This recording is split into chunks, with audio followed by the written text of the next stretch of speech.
Client asked me for gluten-free desserts. The macaron is my number one recommendation. They light and crunchy while having a soft and chewy texture. They are so cute. They look like mini burgers. But inside they have a wonderfully rich, smooth and creamy filling. Macarons are so irresistible. Once you have one, you can help but have another. Welcome to my kitchen. My name is Deep Hằng and today I will teach you how to make macaron. Today I will discuss the Swiss meringue macaron method. This type of macaron is slightly different from the French macaron. A Swiss meringue macaron is smoother, silkier, and denser than the French macaron. Although this is a different method from the French macaron, it's not any more complicated to perform. First, the ingredients. You will need the following: 160 grams waste, 190 grams ground almonds, 170 grams icing sugar, 150 grams tester sugar. Now the steps. Preheat your oven to 200 Fahrenheit. Combine it waste and cut the sugar in a large mixing bowl. Fill medium-sized saucepan 1/3 of the way with water. Place on a medium-high heat and bring to simmer.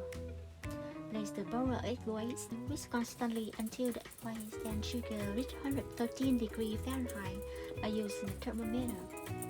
Make sure the bottom of the bowl doesn't touch the simmering water and adjust the temperature to maintain a gentle simmer. Otherwise, the egg whites might scramble and turn opaque. You don't want that. Take the bowl from the heat to the stand mixer and continue to whip into meringue. When the meringue begins to stiffen, about 3 to 5 minutes, add food coloring. Add as much as you like. More drops will make for a deeper, darker color. For this recipe, I use green color for the olive ganache filling. Sieve the almond powder and icing sugar together well, or use food processor if available. When the meringue cools down or has stiff peaks, fold the almond powder into meringue using a stand mixer on low speed setting. After a few turns, use a spatula to scrape down the sides and from the bottom of the bowl up. Continue to fold the almond powder and meringue together using a figure-8 mixing motion. This will knock some of the air out, giving the macaron a smooth top. Put batter into a piping bag. Make sure to squeeze all the air out. Like standard style baking sheet with parchment paper, or use silicone baking mat with a template. Begin piping batter in small 3.5 cm amounts, 2 cm apart. Tap the tray against the counter gently so that the tips of the mouse flatten and become smooth on the top. Before you begin baking, a couple of things to keep in mind. Everyone's oven is different. Your oven may be different from my oven. Also, humid condition can affect how the macaron turns out, as they have to be very dry before you begin baking. This means that in some dry climate, you only have to wait 20 minutes, while in other, you might have to wait over an hour for the batter to become dry. Once the batter is dry, put your tray in the oven on the middle rack and bake at 300 Fahrenheit for 15 minutes. Open the oven door and leave open for 2 minutes before taking out the tray. Let cool for 10-15 minutes. You can check for coolness by touching them as well.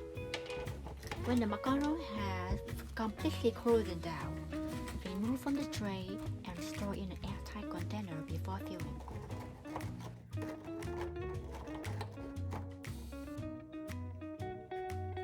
Now prepare for the filling. This filling is inspired by a French master chef.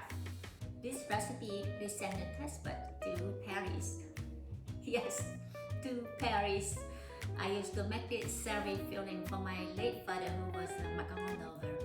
The green olive will surprise you with its balance of sweet and salty. is divide festive macaron. I prepare the filling a day before I bake macarons. Now the ingredients: 350 grams white chocolate, 150 grams 35% cream, half a teaspoon of vanilla extract, 225 grams olive oil. I recommend high quality of phosphor. 30 pieces of sliced green olives. Use once packed in soft brine. Now the steps. Heat the cream to boil.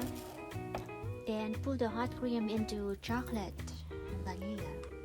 Stir until chocolate melts completely. Wait until the mixture returns to room temperature, about 20-30 minutes. Maybe more. Maybe. Stir in the oil slowly or use the hand mixer. Blend to a smooth ganache. Now sandwich the macarons together. Lay the macarons on a parchment paper or baking mat. Pipe a generous amount of ganache onto each shell. Press 3 slices of green olive into the center. Look at this. Top a small dot of ganache. Cover with the top shell and press down lightly. Let them set in the fridge 24 hours before serving. That's it. Now enjoy it. Try not to eat them all in one sitting. I'll go for it. I won't judge it.